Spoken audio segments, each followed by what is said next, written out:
حضرت ابو ہریرہ رضی اللہ عنہ نے بیان کیا کہ نبی کریم صلی اللہ علیہ وسلم نے فرمایا، بنی اسرائیل کی ایک عورت نے اپنے بیٹے کو پکارا۔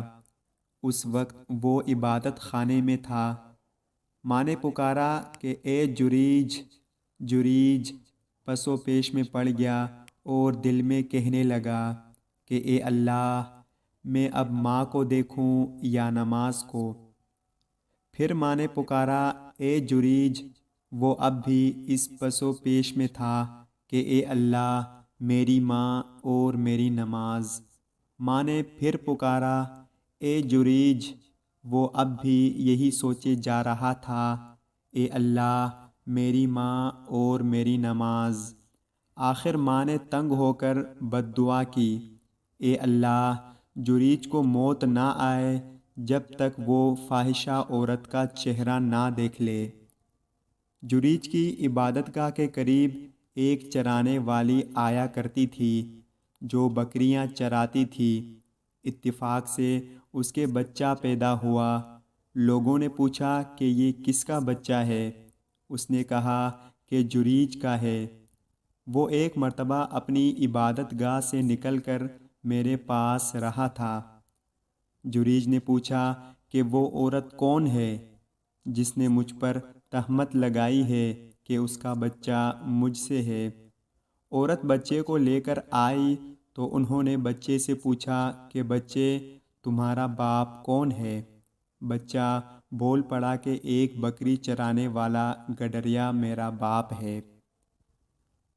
حضرت ابو ہریرہ رضی اللہ عنہ سے روایت ہے کہ میں نے رسول اللہ صلی اللہ علیہ وسلم سے سنا، آپ صلی اللہ علیہ وسلم نے فرمایا کہ اللہ تعالیٰ نے رحمت کو جس دن بنایا تو اس کے 100 حصے کیے اور اپنے پاس ان میں سے 99 رکھے۔ اس کے بعد تمام مخلوق کے لیے صرف ایک حصہ رحمت کا بھیجا۔